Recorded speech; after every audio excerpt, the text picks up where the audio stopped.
Les risques telluriques en France, toutes et tous concernés. Une série de podcasts réalisés par l'infrastructure de recherche EPOS France. Séismes, tsunamis, éruptions volcaniques et glissements de terrain gigantesques marquent régulièrement la conscience collective. La France est relativement épargnée par les événements majeurs, mais elle a été et reste à la merci de phénomènes telluriques dont les effets peuvent être destructeurs en métropole et outre-mer. Ce podcast donne la parole aux scientifiques qui œuvrent à mieux comprendre ces menaces. Aujourd'hui, nous accueillons Johnny Douvinet. Il est enseignant-chercheur en géographie à l'Université d'Avignon et spécialiste de l'alerte tsunami.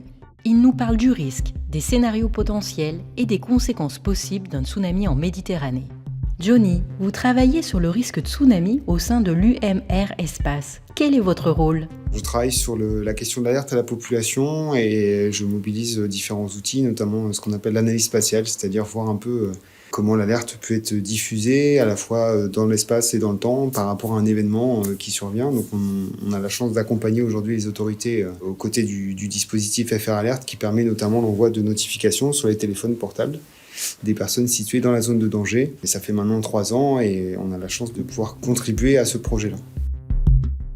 Y a-t-il un risque réel de tsunami dans le bassin méditerranéen ? Oui, alors il y a différents rapports et notamment les travaux aussi du BRGM qui montrent qu'on va avoir sans doute un tsunami en Méditerranée dans les 30 prochaines années. Alors peut-être sans doute du côté italien ou grec, mais la France est aussi concernée. Il y a 2 scénarios qui sont identifiés, soit une faille en mer de Ligure qui provoquerait un séisme et donc un tsunami qui arriverait en moins de 10 minutes sur Nice et au mieux 30 minutes à Marseille. C'est ce qui s'est produit en 1887, donc c'est un scénario de référence.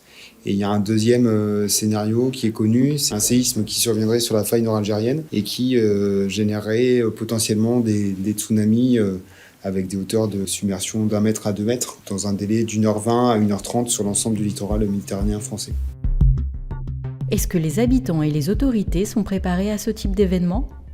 Alors les autorités s'y préparent de plus en plus. On a un certain nombre de préfectures qui ont des plans RSEC spécifiques tsunami. On a aussi la chance de faire un test d'alerte à la population. Et c'est pas suffisant, il faut évidemment continuer à mobiliser et à sensibiliser. Du côté des populations, je pense que c'est un peu plus compliqué. On a mené une étude il y a 2 ans qui montre que 25% de la population est sensibilisée sur cette question-là. Donc c'est très faible. Donc il faut augmenter et ça passe par ces efforts de sensibilisation passent par des exercices ou des accompagnements. Donc en tout cas, je pense qu'il y a un petit décalage entre la préparation des autorités et la préparation de la population, si diverse soit-elle.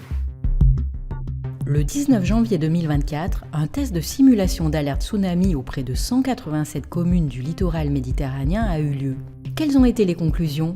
Tout d'abord, il y a eu une bonne coordination entre les 9 préfectures qui ont déclenché. Le deuxième, c'est que ça a permis d'envoyer des messages donc, sur l'ensemble du littoral. On n'a pas d'estimation du nombre de personnes qui auraient reçu le message. Le chiffre est très variable. On a eu la chance aussi d'intégrer un lien vers un questionnaire en ligne. Donc on a eu quasiment 10 000 réponses à ce questionnaire.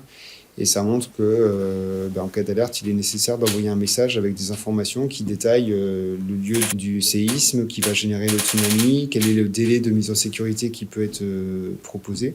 Donc là, c'était le deuxième scénario qui laissait un peu plus de délai pour les autorités et pour le déclenchement. Et ça rejoint les autres enseignements qu'on a collectés aussi sur d'autres exercices où on voit bien qu'aujourd'hui, la plus-value d'envoyer un message sur le téléphone, c'est d'associer de l'information sur le lieu de l'événement, la temporalité avant la mise en sécurité et surtout les consignes. Qu'est-ce qu'il faut faire pour se mettre en sécurité dans le délai imparti.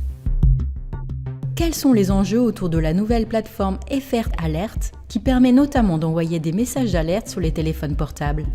Aujourd'hui, il y a plusieurs canaux qui sont interfacés avec la plateforme. Donc, une autorité préfectorale notamment peut à la fois faire sonner les sirènes dans une zone de danger, envoyer des notifications sur le téléphone et envoyer aussi des SMS, qui sont 2 technologies différentes. Les SMS, ça permet de toucher aussi des personnes qui ont un téléphone d'une ancienne génération ou qui borne un réseau 2G ou 3G. Donc, c'est une plus-value.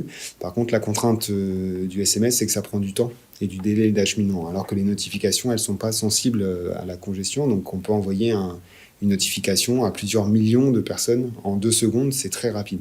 Mais l'autre avantage aussi du SMS, c'est que le message peut être écrit en français, mais il sera traduit dans la langue de la carte SIM du téléphone. Donc une vraie plus-value pour une population touristique, par exemple, qui est importante le long du littoral. Donc chaque outil a ses bénéfices ou ses inconvénients.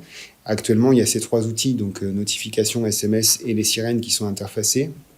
Et dans les années à venir, l'État réfléchit aussi à interfacer l'alerte par satellite. Parce que si un jour il y a une panne de courant, une panne sur les réseaux de télécommunications, les notifications ou les SMS ne pourraient pas être envoyés. Donc c'est un vrai choix fort de la France et les enjeux sont vraiment autour de ça, de la mutualisation des outils et puis d'expliquer à la population comment ça fonctionne.